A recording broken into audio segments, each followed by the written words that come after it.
Panorama group, जो सोचता है वो करता है। आपके अपने सपनों का आशियाना।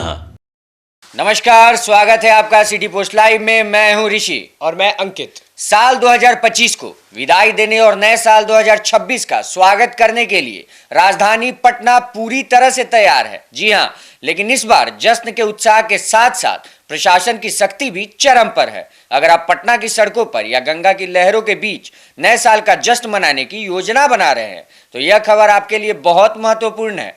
पटना जिला प्रशासन ने सुरक्षा के ऐसे पुख्ता इंतजाम किए हैं कि परिंदा भी पर नहीं मार पाएगा। आइए विस्तार से जानते हैं कि पटना में नए साल पर सुरक्षा क्या खाका खींचा गया है। गंगा की लहरों पर पहरा, नावों पर पूर्ण प्रतिबंध। सबसे पहला और बड़ा अपडेट उन लोगों के लिए है जो गंगा नदी में बोटिंग का आनंद लेना चाहते थे। पटना जिलाधिकारी यानी कि डीएम और एसएसपी ने कड़े निर्देशों के अनुसार गंगा और जिले की अन्य नदियों में निजी नावों और मोटर बोट के परिचालन पर पूर्ण प्रतिबंध लगा दिया है। यह प्रतिबंध 31 दिसंबर की सुबह 6 बजे से शुरू होकर 1 जनवरी की शाम 6 बजे तक प्रभावी रहेगा। प्रशासन का तर्क है कि ठंड और कोहरे के कारण नदी में दुर्घटना की संभावना बनी रहती है और भीड़ बढ़ने पर नाव पलटने जैसे हादसों को रोकने के लिए यह कदम उठाया गया है। नदी की सीमाओं पर एनडीआरएफ और एसडीआरएफ की टीमें तैनात है जो सघन गश्ती कर रही है। अगर कोई भी निजी नाविक योजना का नियमों का उल्लंघन करता पाया गया तो उस पर सख्त कानूनी कार्रवाई की जाएगी। प्रमुख स्थलों पर किले जैसी सुरक्षा। आपको बता दें कि पटना के उन सभी इलाकों को चिन्हित किया गया है जहां नए साल पर भारी भीड़ उमड़ती है।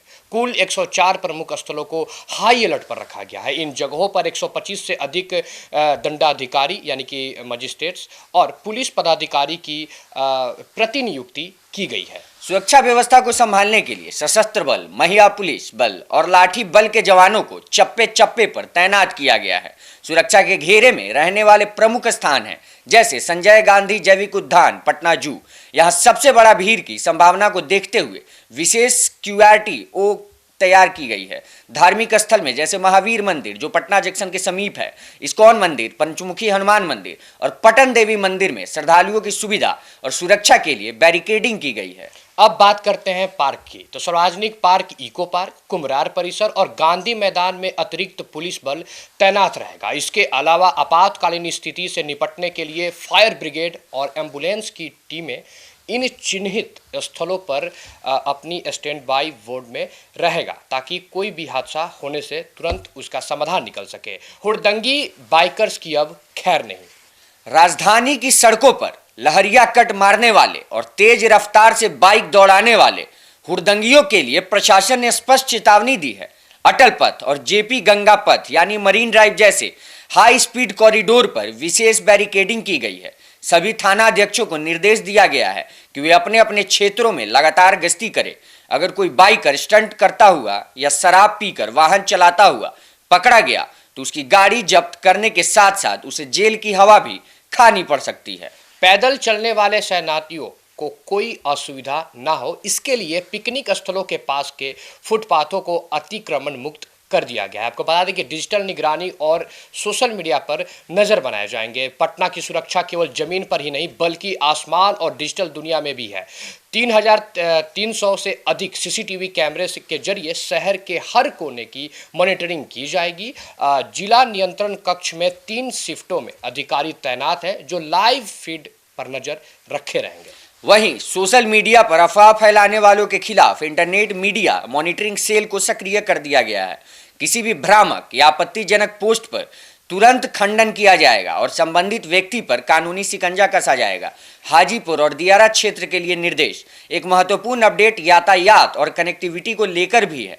पटना से सटे हाजीपुर के दियारा क्षेत्र में जाने वाले लोगों के लिए प्रशासन ने परिचालन को सुगम रखने का निर्देश दिया है।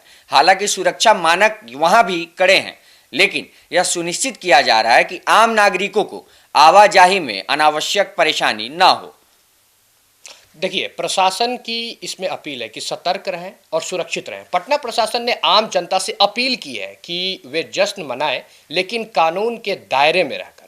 अगर आपको कहीं भी कोई संदिग्ध गतिविधि दिखे या कोई आपात स्थिति हो तो तुरंत इन नंबरों पर संपर्क करें, जैसे कि आपातकालीन नंबर 112 और जिला नियंत्रण कक्ष 0612219810 और 0612221923 पे। फिलहाल इस खबर में इतना ही। मैं अंकित, मैं ऋषि, देखते रहिए सिटी पोस्ट लाइव। धन्यवाद।